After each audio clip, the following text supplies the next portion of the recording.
think Los Angeles and you think cars. Millions of cars. Mostly you hear about endless traffic jams, gigantic parking lots, and a thick smog hovering over the city. In such an enormous place, the shortest route between 2 points is of course a straight line. But we motorcycle riders have a totally different view of LA. Our destination is the road, and it's the curves that give the real satisfaction. We glide smoothly between the cars to get to our favorite digs.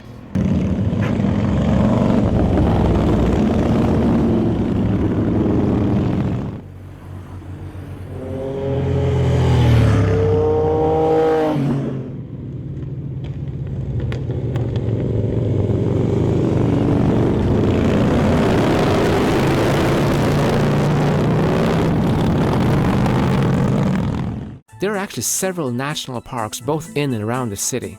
Not a straight road as far as the eye can see. There are great curvy roads through deep forests, dry deserts, or next to the Pacific Ocean's endless shoreline. Unknown to ordinary tourists, there are many restaurants sprinkled along these beautiful roads. On weekends, they are packed with bikers.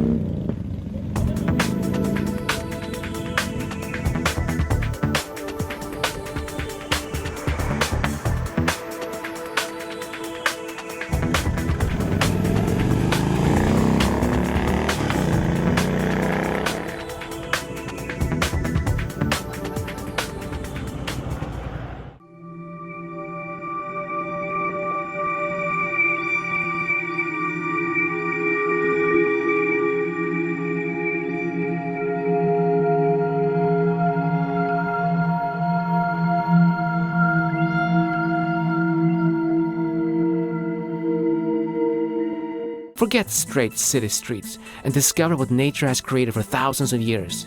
Creeks that have wriggled their way through mountains and forests. Former donkey trails where the old gold diggers made their way with bags full of dust. These natural paths have been widened and paved with smooth black asphalt that grips your tires. Awesome curves that vary organically with the landscape. Pure health food for the biker's mind. According to recent studies, kids' brains develop better when they swing. As a grown-up, you get a similar rush from being slung around the corner on a motorcycle. Curves are cool, man. Det är bara en fråga om tid före Socialstyrelsen rekommenderar 2 till 4 timmars motorcykelkörning i veckan.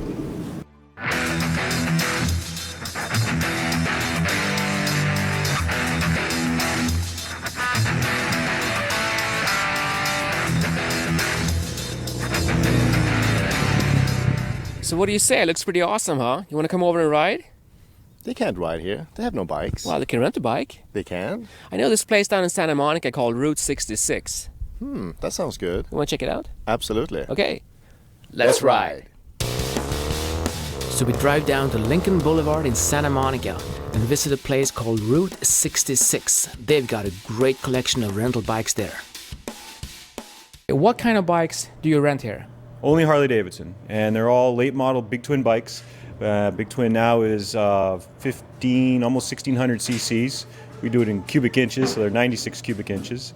And the new ones have 6-speed, so it's the best bike from Harley yet. What do you need to rent a bike here if you're visiting? You need to have a motorcycle license and a major credit card. Hopefully the license means you know how to ride. You really need to know how to do that too. And just come on in, pick out a bike. As long as you're comfortable with it, we are too. And we prefer the European riders because the licensing requirements are more strict over there. It's very easy to get a license here. So we've found that the Europeans are great riders. And they come here, pick out a bike, and off they go. They're used to it. Tell me about the store and how it came to be. I have a friend, his name is Fat Jimmy. He's about the size of my little finger, and he's kind of a local Venice artist, and I've known him for about 20 years, and he's got these ideas, and he went to Home Depot, and he just started every day coming in with something different until it ended up looking like this. A real enthusiast for his work, and that's what I like, someone who's got passion for what they do. That's what it's all about. You know, do what you love. Well, we can only fit about 150 bikes in our facility, and this past year we were sold out about 8 months in advance. So usually most people do start planning their adventure for the following season at least 6 months in advance if they're European. Americans are a little more spontaneous. They'll walk in and say, do you have a bike? But for the most part, I think 6 to 8 months is safe, depending on how long you want to keep the bike for. Well, for peak season, which tends to be mid-April to the end of September, it's about 900 a week. It's a little bit more by the day, about $150 to $175 per day, but most people want it for the long time to do, the Grand Canyon tour and everything. Off season, when it's raining, we have great deals. Come on in then, Imagine that. Only Harleys. Yeah, but you want to be a real Harley dude. But you're no Harley dude. No, that's true. But I know two guys who are. Really? Okay, we're going to see them? Absolutely. All right, let's go.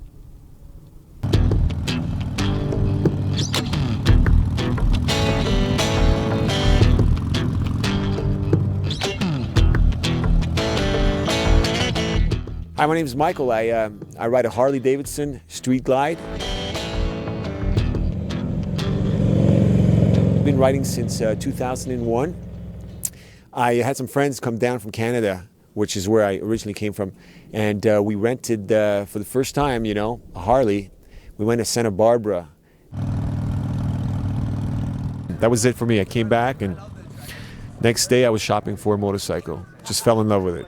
The freedom, especially here in California, Southern California, the weather, the beach, the ocean, you can't beat it.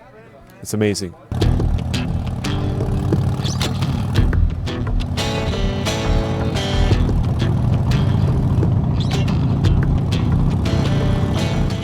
I started with a Honda Shadow 1200. That was my first bike. It was a good bike, but I didn't enjoy it as much as the Harley. If you don't have a Harley, man, the Harley's up here.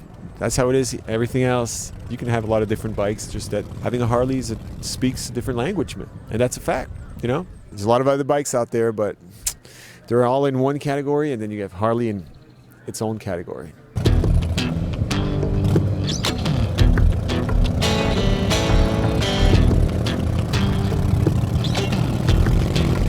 Yeah, I'm more of a weekend rider. I work all week. I don't take my motorcycle to work.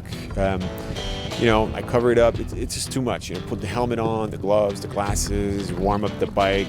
It's just not what I want to do. I just keep my bike clean, and when I have a weekend off, I'll get on and I'll just take off. No worries, no stress, no watch. I don't want to know what time it is. You leave in the morning, you come back whenever you're done.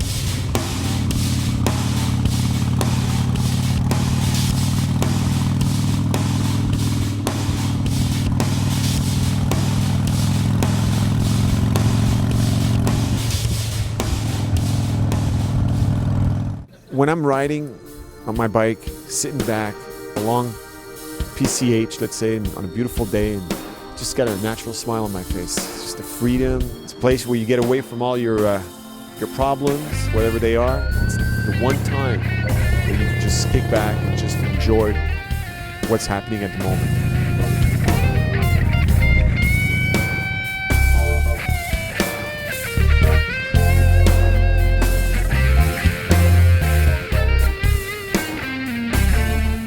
Yeah, Southern California, we got the weather, we got the canyons, we have the desert, we have Mexico. I've actually gone down all the way down to Cabo. We have such a variety of different rides. If you want different scenic routes, we have them all. We have the mountains, we have the snow, we have along the ocean. So it's special, it's special to live here and to ride in this kind of atmosphere. I also belong to what's called the HOG chapter, which is Harley Owners Group. There's about 50 of us, and we go out every weekends together and just ride. We know each other. We know how to ride together. Good bunch of people, friends. That makes it even better because sometimes you don't want to ride by yourself. You want to be in the company of friends, and you just join that group, and you're going to have a lot of riding buddies.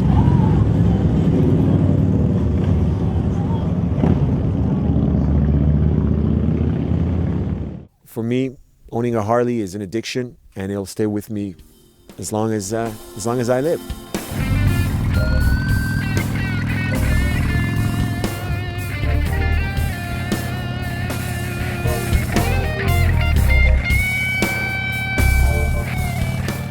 Hi, I'm Gregory Corns. I started dirt bike racing at a very young age back in my teens, and pretty much was around dirt bikes all through my growing up years. And then gave it up for a while when I lived in Vail, Colorado. Took up skiing, kayaking, mountain biking. But then as I got into my 30s, I decided to get back into motocross, and particularly dirt bike riding, when I could afford it and do it the right way that I always wanted to. And that meant training weekly, being on the correct diet, getting a box van or a trailer to haul your equipment properly, good maintenance on your motorcycles. I was racing every single weekend. I was involved with the Rocky Mountain Motocross Association, Sports Riders Association of Colorado, was a board member, vice president. I was also the marketing director for the Rocky Mountain Motocross Association. It became a real lifestyle. In 2001, after coming back from California, racing in the Vet Nationals, where I took a couple top 10 finishes, finished 7th and 9th in the 35 plus class, I was training for the 2001 season and had a serious accident where I broke my back and my femur and my ankle all in the same accident. And I was out of work for 2.5 months. I was in rehab for about a year and didn't think I'd ever ride again. And it pretty much promised the rest of my family I'd never ride again because it was a serious accident and they were kind of fearful that, okay, that's enough. And after about 1.5 years of not riding, a friend of mine that has a Harley Davidson said, you know what, why don't you try a Harley for a chance and give it a try. I went out and rented one and just absolutely fell in love with just the cruising aspect of riding.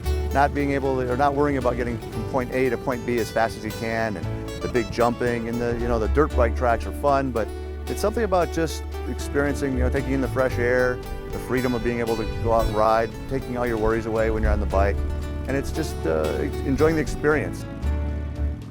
Harley Davidson has been around since 1903, so there's a tremendous amount of history with the motorcycle in the United States.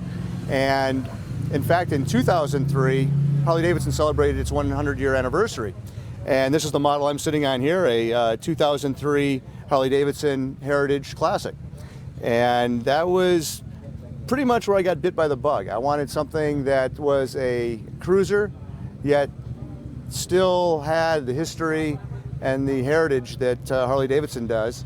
And kind of bought into the whole background and history of Harley Davidson.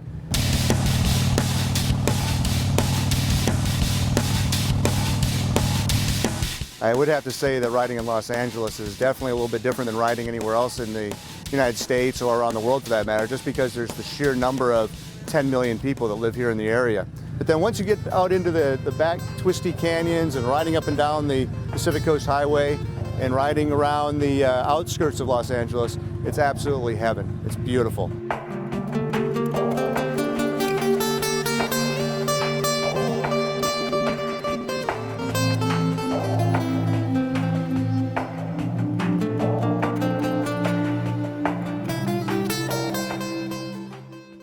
There is definitely what we would call sort of in the inner circle like a brotherhood amongst those that ride Harley Davidsons. There's a camaraderie and a fellowship. Not to say that there isn't amongst all motorcycles. I think if you're on a bike, you're on a bike, and it doesn't matter if you're on a Triumph or a Harley Davidson or a Honda, Suzuki. As long as you're out here riding, that's what really matters. Let's ride.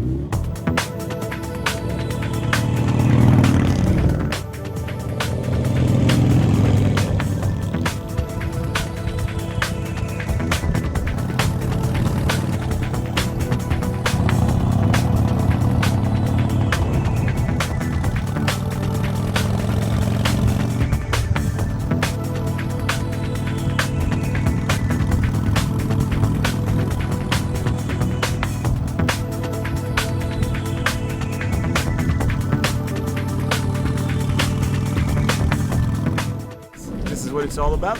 Riding, enjoying the nature, the ocean, the weather. This is what it's about. Being in Southern California. As you can hear, there's a bike going by every minute. So come on over, guys. Rent your Harley. Go for the ride. Harley. Harley.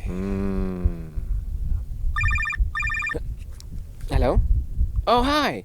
Hey, it's that guy. What guy? The dude. Oh, the dude! Yeah, what? You're at the airport right now? All right, we'll come and get you. Don't worry. The dude we're gonna show around LA. We have to go and get him. Let's go. All right, let's go.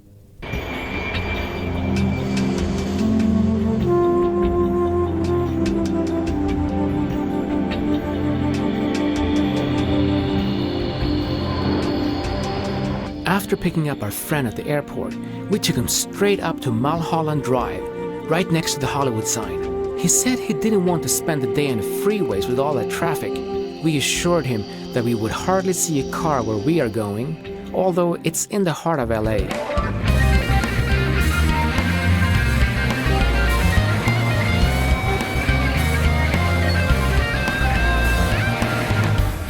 Mulholland Drive has one of the best views in LA, both during the day and especially at night. You see equally well just the San Fernando Valley to the north, as well as Hollywood and Beverly Hills to the south. Vykort. Vilken utsikt alltså. This is a biker's dream, a perfectly curvy road in the middle of the city. If you have a few moments left at lunch, you can quickly and easily go for a ride here. If you're lucky, you can spot Peter Fonda on his MV Agusta. No kidding. We showed him where all the movie studios are from a viewpoint overlooking Burbank. Warner Brothers, NBC Universal. And I guess he got so excited seeing the heart of showbiz that he completely forgot to turn off his turn signal.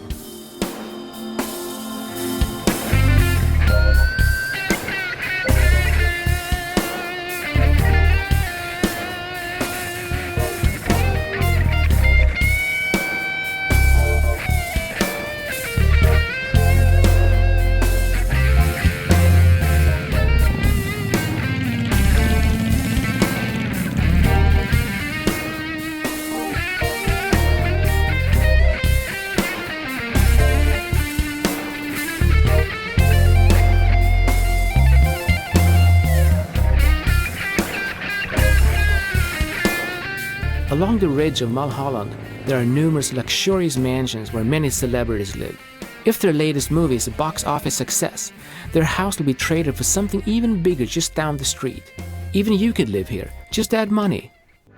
Mulholland Drive is one of the oldest roads in LA. It was named after William Mulholland, who in 1913 built the aqueduct from Owens Valley to the city of LA. The aqueduct's history is paved with a lot of controversy and blood. Mr. Mulholland hired thousands of workers that used a lot of sweat and dynamite to create a waterway leading the water away from Owens River into Los Angeles. He was a self-taught engineer, but his real strength was his persistence and never giving up. It took him 8 years to complete the aqueduct. However, the farmers of Owens Valley were not happy to see their water disappear. They repeatedly blew up parts of the dam between 1924 to 28. And Mr. Mulholland retaliated by shutting the water off completely. After a lot of arguing and threats, the water was turned back on, but too quickly. So the dam burst, releasing a 15 billion gallon flood that was one of the greatest civil disasters in American history. The water began as a 75-foot high wave and scored a path to the sea 2 miles wide and 70 miles long. Mulholland Drive slithers 50 miles long on top of the Santa Monica Mountains all the way from downtown Los Angeles through Hollywood and ends at the Pacific Coast Highway. Roughly halfway to the ocean, there's a legendary restaurant called The Rock Store. Here you can often see celebrities showing off their new rides early on weekend mornings. Hur många bilköer såg vi? Inte någon. Hur många rödljus hade vi? Inte något. Det blir inte bättre än så.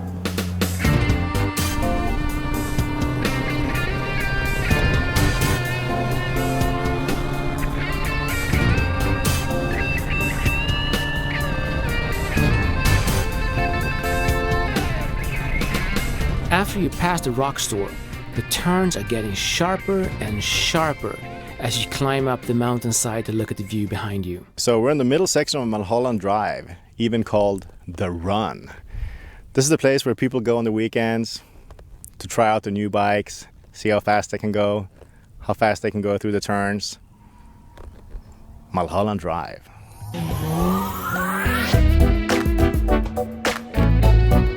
After many hot miles up in the mountains, we finally made it down to the coast, and it was nice to cool off a bit.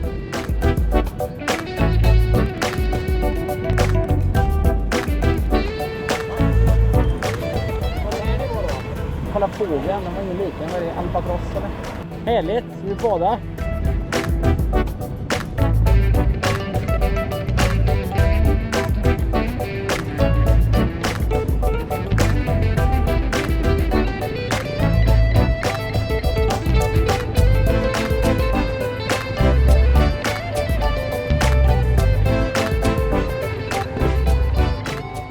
The favorite dish at Neptune's Net is their clam chowder. Really good.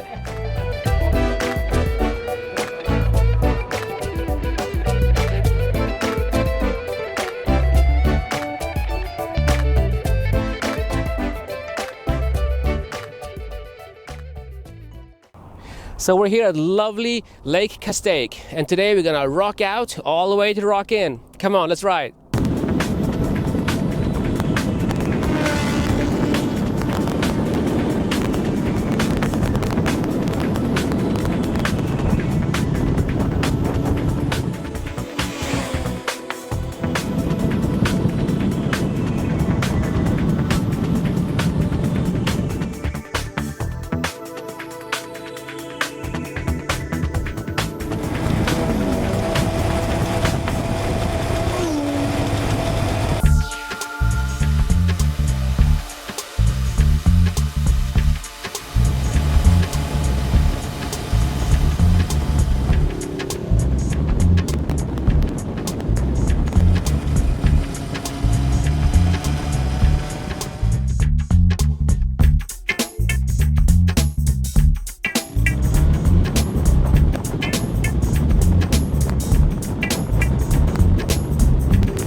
So today we're here with Janelle at the Rock Inn in the Lake Hughes area. Hi Janelle. Hello, how are you? Tell me about this place and yourself. What is this? What do you do here? I'm the owner, and we serve fabulous food, breakfast, lunch, and dinner. We have live entertainment on Tuesdays, Thursdays, Fridays, and Sundays. I mean, everybody knows about the Rock Inn. It's been here since 1929. And we have a hotel, so we have the hikers that hike from Mexico to Canada through the mountains. They come. We got all the bikers that come. It's like 6 different roads to get here. Yeah, we have a lot of dirt bikes that come here. We have the Rhinos, they're little 4-wheel drives. They come here, you get about 30 of them. They come all off roads, then the Harleys and the street bikes. Then we have the car shows and the rat cars, and we have all kinds. It's for everybody.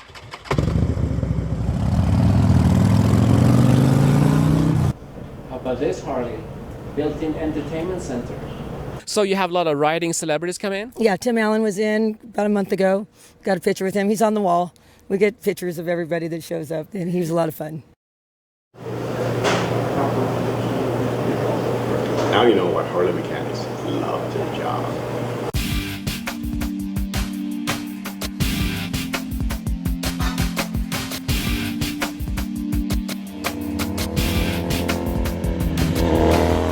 So today we're here at Hell's Kitchen with Tyler Paulson. Hi Tyler. Hi, how are you? Good.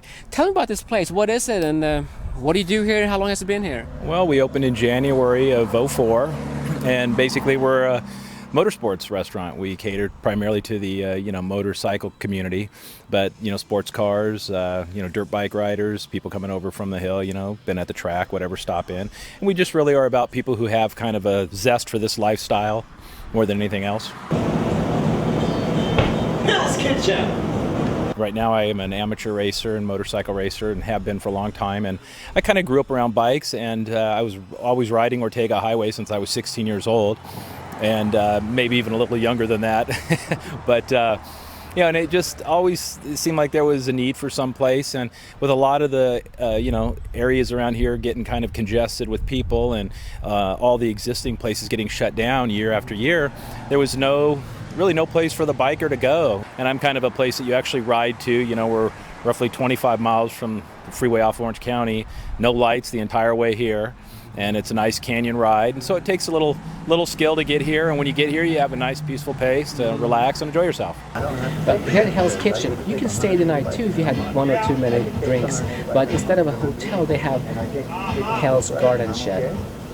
I say on my menu, I say, if it's got a combustion motor, I dig it. And I don't care if it's an airplane or, anything that can go fast, I especially like. Or, it's just a different way of looking at it. I mean, I have cruisers also, and so I enjoy them. Sometimes you just want to get on a bike and relax and have a nice cruise, and other times you want to go fast and be an idiot. generally speaking, we're open 365 days a year. Wow, it's impressive. Tell me about the design. Is that your work, or who came up with it? Who did it? Everything. Basically, the design is all mine. The name Hell's Kitchen comes from Hell's Kitchen in New York. It was after 9/11 that I was listening to just a show, and they were talking about some of the events that had happened after 9/11. And one of the things that had happened was there was a station in Hell's Kitchen, which was the first responder. They were the very first group to get to the first tower, and all of them perished when the tower collapsed. And they just kept repeating that name, Hell's Kitchen, Hell's Kitchen. And of course, I had heard about it before, but it just struck me as the perfect name for a new place to open up and kind of pay tribute to those people also. Right, I see. Well, so when you're out here in this area, you gotta stop at Hell's Kitchen. Put it on your list.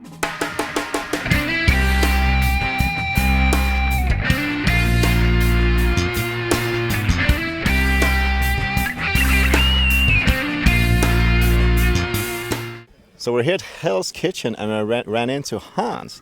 Hans, tell me what's going on here. Well, we are a group from Denmark riding motorcycles over